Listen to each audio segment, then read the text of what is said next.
Salve, salve galera, Lucas Aires aqui, editor no Torcedores.com, trazendo mais um vídeo aqui na TV Torcedores e dessa vez para falar da minha, da sua, da nossa Copa do Brasil. É isso mesmo galera, essa semana começam as quartas de final da edição de 2022 e nós vamos fazer aqui uma análise completa dos 4 confrontos que compõem esta fase da competição.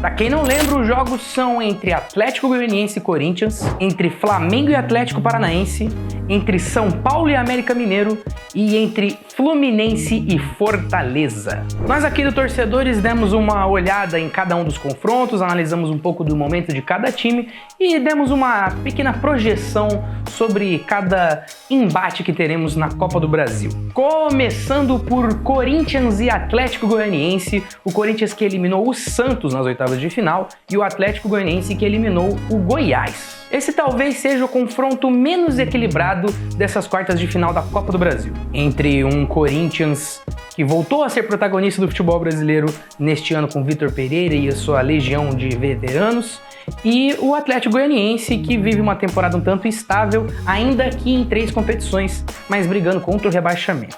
Aliás, podemos ter um novo Corinthians na Copa do Brasil. Isso porque depois de um período até que grande de uma rodagem maior da equipe, com muitos desfalques, podemos ver um timão diferente com quase todas as suas peças disponíveis para o Vitor Pereira. Em especial, os já membros do elenco, Maicon e William, que voltaram de lesões, e das contratações do Yuri Alberto, que foi o grande reforço deste meio de ano do timão e talvez um dos principais do mercado brasileiro, e claro do zagueiro Balbuena, que já atuou na equipe corintiana em 2017. E não só as caras novas no Corinthians dão uma nova cara para o timão, como as peças em si dão uma modificada do que a gente tem visto nesses últimos jogos do Corinthians. O Yuri Alberto, por exemplo, é um cara que dá uma nova dinâmica para o ataque do Corinthians, dando muito mais mobilidade e ajudando, de certa forma, as características de jogadores como o Roger Guedes, que é também bastante móvel, e do William, né, tendo mais opções de passe e de jogadas para ele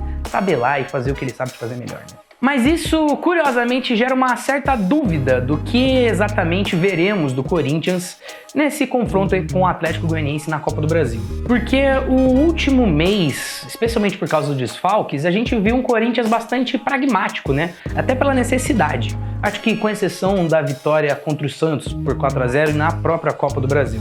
Mas no jogo contra o Coritiba pelo Brasileirão, por exemplo, já vimos um timão diferente, né? Até porque já tinha Yuri Alberto, Roger Guedes, William e tudo mais. Vimos um timão muito mais ofensivo, ao mesmo tempo que dando bastante espaço para o adversário atacar. Ainda assim, o mais provável, dado o nível do adversário que vai encontrar no Atlético Goianiense, é que o Corinthians jogue ofensivamente. Não é difícil, inclusive, o Corinthians tentar jogar meio que pro gasto e tentando matar as 2 partidas com o Dragão logo no início, para depois tentar jogar numa rotação mais baixa, com o time um pouco mais recuado e pensar, né, na sequência complicada que vai ter de Brasileirão e Copa Libertadores. Outro ponto importante que a gente até já mencionou, que pode facilitar, entre aspas, a vida do Corinthians, é o momento que o Atlético Goianiense vive na temporada. O Dragão, assim como o Corinthians, está vivo em 3 competições. Ele está além da Copa do Brasil, ele está nas quartas de final da Copa Sul-Americana e está no Brasileirão, só que no Brasileirão aí que está o problema. Ele está lutando contra o rebaixamento. E aí, se você for puxar ali pela frieza dos fatos e pela lógica mais crua, a Copa do Brasil, na ordem de prioridade dessas competições, por ser talvez o caminho mais difícil para o Atlético Goianiense conquistar um título, talvez esteja lá embaixo na lista de prioridades da equipe goiana. Talvez até o ponto de a gente ver uma equipe modificada contra o Corinthians, não necessariamente reserva, mas com mudanças dentro de uma possível rotação de jogadores para o time tentar jogar nessas 3 competições. O que não deve mudar é a aposta do técnico Jorginho nos homens de velocidade, né? Wellington Rato, que é provavelmente o melhor jogador do time nessa temporada, Ayrton, que é cria da base do Palmeiras, Kelvin, Luiz Fernando, Léo Pereira, esses 2 últimos que jogaram no Grêmio, devem jogar de qualquer jeito, pelo menos 2 desses, pelas beiradas do campo e podem fazer um estrago numa defesa desatenta. Ou até sobre uma defesa que joga com laterais pouco mais velhos como o Corinthians, né, que nem o Fagner pela direita e principalmente o Fábio Santos pela esquerda. E essa questão da defesa desatenta pode ser algo que a gente veja na Copa do Brasil pelo Corinthians, principalmente no primeiro jogo. Com a sequência da Copa do Brasil, da Libertadores e da busca pelo título no Brasileirão, esse jogo da ida, ele naturalmente tem uma mobilização menor do elenco, né? Com aquela lógica de que a gente pode decidir em casa depois. Ao meu ver, a única chance do time goiano se classificar é tentar se aproveitar disso e levar o jogo para a Neoquímica Arena com vantagem no placar agregado. Caso contrário, é difícil que o time goiano consiga aguentar todo o poder de fogo do Corinthians jogando dentro de casa. Agora vamos para outro confronto entre Atlético Paranaense e Flamengo. O confronto que é naturalmente o mais equilibrado dessas quartas de final e que também está longe de ser uma novidade na Copa do Brasil. Afinal de contas, essa é a quarta vez consecutiva que os times se enfrentam no mata-mata do torneio. Vale lembrar que em 2019 eles se enfrentaram nas quartas de final e deu Furacão. Em 2020 eles se enfrentaram nas oitavas e deu Flamengo. Ano passado, em 2021, eles se enfrentaram nas semis e deu o Atlético Paranaense, que foi para as finais e foi derrotado pelo Atlético Mineiro. Dentro dessa história do confronto também tivemos a final da Copa do Brasil de 2013, que deu o Mengão na cabeça. Agora falando um pouco dos times, começando obviamente pelo Flamengo, a gente vê uma equipe que está em total ascensão na temporada e vivendo um ótimo momento sob o comando de Dorival Júnior. O técnico parece que arrumou a casa, resolveu o problema das seguidas lesões que o time vinha sofrendo e voltou a tirar o melhor de Pedro e Everton Ribeiro. Tudo isso por causa de um esquema que ele tem feito que muda um pouco a dinâmica do time, mas deixa os movimentos dos jogadores próximos daquilo que os consagrou ali no fatídico ano de 2019. O Fla de Dorival Júnior, por exemplo, joga agora com um trio no meio de campo, com Everton Ribeiro fazendo parte desse trio e jogando naturalmente mais recuado em relação ao que jogava antes. Ele está menos presente no campo de ataque, mas está bastante presente na criação das jogadas, na troca de passe inicial. A gente também tem um Arrascaeta jogando bastante solto no ataque, variando entre ser um camisa 10 clássico centralizado ou um falso 9 e também caindo um pouco ali pela esquerda, que ele sabe fazer muito bem, né? Tatiquez à parte, esse novo esquema tem permitido resgatar a ofensividade da equipe, principalmente a regularidade, e tem permitido também que o elenco do Flamengo se faça valer de melhor maneira, né? Especialmente nas peças ofensivas, né? Que a gente tá vendo, por exemplo, não só a melhora do Pedro e do Everton Ribeiro, mas também vendo reservas surgirem melhor, como o Marinho e moleques da base, como Lázaro, Vitor Hugo, Matheus França e agora com Everton Cebolinha fazendo parte do elenco. Joga contra o Mengão a questão do time estar vivo em 3 competições, lembrando que é Brasileiro, Copa do Brasil e Libertadores. Por que isso joga contra? Porque o time ainda não jogou tantas vezes nesse novo esquema para todo mundo estar assentado e sabendo o que fazer. Então a corda puxa de um lado ou de outro, né? Então se o Dorival Júnior optar por manter a escalação, a gente pode ter um time que está um pouco mais impactado fisicamente. E se ele decidir trocar peças, a gente pode não ter esse entendimento fino que a equipe tem mostrado nesses últimos jogos no Brasileirão e na Copa do Brasil também. Mas isso pode acabar não fazendo tanta diferença, até porque o seu adversário, o Atlético Paranaense, também está vivo em 3 competições, as mesmas 3 que o Mengão. O Atlético Paranaense, aliás, vive o que é possivelmente o melhor momento de um brasileiro atualmente na temporada. A simplicidade do esquema de jogo que o Felipão tem implantado, pelo menos isso segundo o jornalista Leonardo Miranda, que trabalha no Globo Esporte, escreve o ótimo blog Painel Tático, também teve um efeito de estimular a regularidade na equipe, principalmente o desenvolvimento individual de algumas peças, né? Então hoje a gente tem o uruguaio Canóbio e o atacante Pablo voltando a ser boas opções ofensivas. A gente tem o volante Hugo Moura, que é ex-Flamengo, encontrando regularidade dentro do seu poderio físico e a sua qualidade técnica. O Terans voltou a ser protagonista, os jovens e rápidos Coelho e Vitor Roque são os pontas dos sonhos que o Felipão quer desde o fim do Brasileirão de 2018, quando ele estava no Palmeiras. E com o adendo agora de Fernandinho, ex-Manchester City, cria do próprio Atlético Paranaense. O jogador pode fazer bastante diferença no Atlético, especialmente nesses confrontos grandes. Até porque engana-se de que, apesar dele ser um veterano, né, com 37 anos, que ele esteja numa fase em declínio na carreira. Ele pode estar até em declínio físico, mas ele estava até ontem, basicamente, jogando no mais alto nível do futebol mundial, até porque ele foi titular em semifinal de Champions League contra o Real Madrid e foi também titular nos jogos finais da Premier League, em que estava a corrida entre City e Liverpool pelo título inglês e ficou com o time do Pep Guardiola e antes do Fernandinho. Agora falando do confronto equilibrado como ele é o famoso confronto aberto, né? Porque o Flamengo, por exemplo, tem poderio ofensivo suficiente para fazer estrago onde for, seja no Maracanã, seja na Arena da Baixada. E o Atlético Paranaense, com a liderança do Felipão, já mostrou em jogos como, por exemplo, a vitória em cima do Palmeiras lá no Allianz Parque, que não arreda o pé em jogos difíceis, seja jogando onde for. Um ponto decisivo podem ser os minutos iniciais, aqueles primeiros 15, 20 minutos do primeiro jogo, do jogo da ida, que está marcado para o Maracanã. Isso porque o Flamengo tem mostrado bastante força ofensiva e bastante pressão nesse momento do jogo, nos jogos em casa, e eles podem acabar já resolvendo às vezes o confronto, abrindo 2-0, que tem conseguido fazer nas últimas partidas pelo Brasileirão. Mas é muito mais difícil projetar algo além disso. Por isso mesmo, vamos para o próximo confronto, que é entre São Paulo e América Mineiro. Bom, o São Paulo é provavelmente o time que tem mais sofrido com esse calendário do futebol brasileiro, que está especialmente apertado por causa da Copa do Mundo em novembro. Isso porque o time tricolor tem um elenco enxuto, que ainda por cima é formado por muitos jogadores da base e com alguns jogadores que têm certa inconstância física e são propensos a lesões, como por exemplo o atacante Luciano e o meia Nicão. Nessas, o São Paulo parece que tem jogado de uma maneira para sobreviver aos desfalques desde o início do ano, né?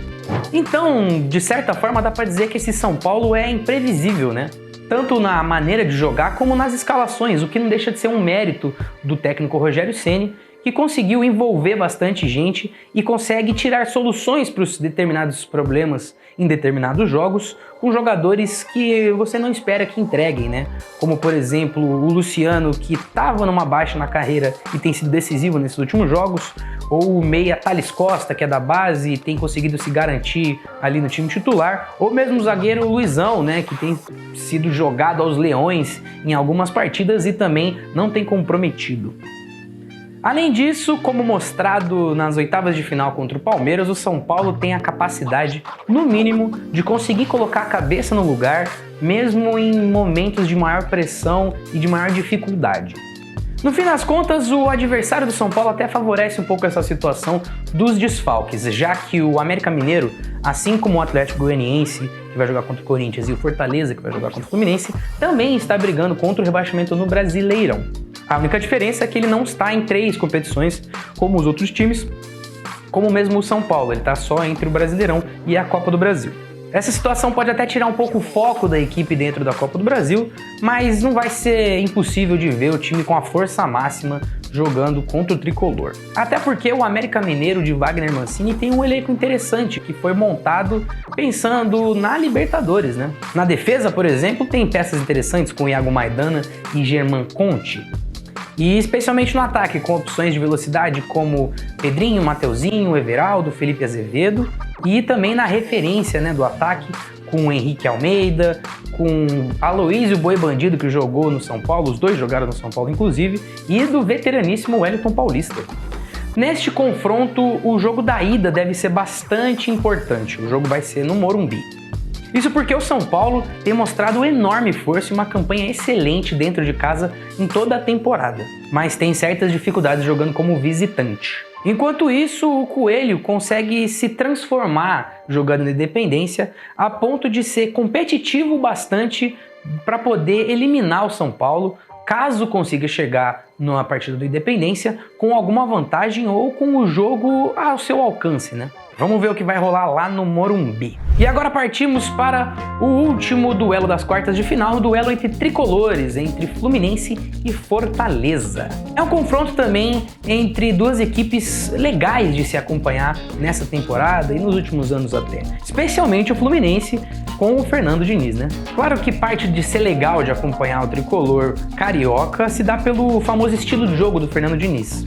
Só que mais do que um jogo de toque de bola ou que saia curto da defesa, o técnico conseguiu fazer do Fluminense um time bastante competitivo, coeso, compacto e bastante intenso nas partidas. Além disso, o treinador conseguiu elevar o nível de alguns jogadores do elenco, especialmente dos meias John Arias e dele, Paulo Henrique Ganso, que voltou a encontrar um bom futebol nessa temporada. Além disso, alguns jogadores que são coadjuvantes se tornaram peças mais confiáveis para o técnico poder usar dentro do jogo e dentro da temporada, né? Como o lateral direito Samuel Xavier, como o meia de campo Matheus Martins, ou até mesmo o volante Nonato. Tudo isso, claro, tem permitido ao Fluminense e ao Fernando Diniz aproveitar o melhor de alguns talentos que são mais regulares, né? Como, por exemplo, o absurdo faro artilheiro do atacante Germancano, a capacidade técnica do volante André, por exemplo, e a segurança e habilidade do Nino, zagueiro. Por outro lado, o tricolor das Laranjeiras vai enfrentar alguns obstáculos que têm sido mais espinhosos para ele na temporada. Um deles é o fato de ser um torneio, né? Lembrando que o Fluminense foi eliminado na pré-Libertadores e na Copa Sul-Americana. Outra questão é o time que é inferior tecnicamente e de tamanho do que o Flu, que, diferentemente do que é normal, tem sido mais problemático para o time do Diniz do que times rivais do G6 ou dos grandes clubes do Brasil. Além disso, vai enfrentar um Fortaleza que tem um estilo que, se não é exatamente copeiro, joga com muita consciência tática e principalmente com intensidade e de maneira organizada, né? Apostando bastante também na questão física dos seus jogadores. Além disso, o time de Juan Pablo Vojvoda tem um esquema bastante adaptável aos seus adversários, né? Com 3 zagueiros que têm capacidade de jogar em diferentes configurações de linha de defesa, com 2 alas bastante criativos e atacantes móveis, né, que vão alternando o desenho conforme o adversário. Além de uma coisa que é bastante importante em competições de mata-mata, o time tem bastante pegada no meio de campo na marcação. Claro que a gente está falando de uma equipe que tem brigado contra o rebaixamento e está numa situação delicadíssima no Z4 do Brasileirão, né? O que só tira concentração, confiança e foco de um time numa competição grande como a Copa do Brasil. Ainda assim, por se tratar do mesmo elenco e do mesmo treinador de um time que foi um dos destaques da última temporada do futebol brasileiro, não é impossível, tampouco improvável que a gente tenha a melhor versão do Fortaleza jogando contra o Fluminense. Até porque teremos em ação alguns dos bons reforços do Leão no meio do ano, nessa janela do meio do ano internacional. Um deles é o atacante Thiago Galhardo, ex-internacional, ex-Ceará, e o outro é o meia Otero, ex-Atlético Mineiro e ex-Corinthians.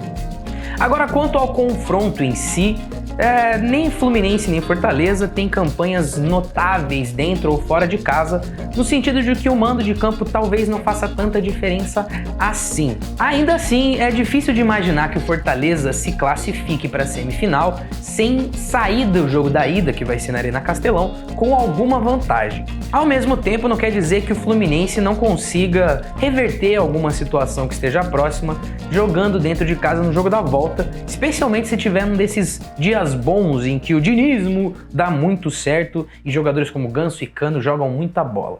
Bom, mas é isso, galera. Esse foi a nossa análise das quartas de final da Copa do Brasil. Fica aqui a expectativa de que sejam bons jogos, pelo menos. Eu acho que serão jogos, no mínimo, agitados e tensos, né? Com esse momento da temporada. Se você gostou do nosso vídeo, se você achou que as nossas análises foram boas, ou mesmo se você achou que elas não têm nada a ver, se você achou que faltou falar alguma coisa, fala aqui embaixo nos comentários, que eles estão abertos para você dar seu pitaco, sua sugestão, sua crítica, enfim.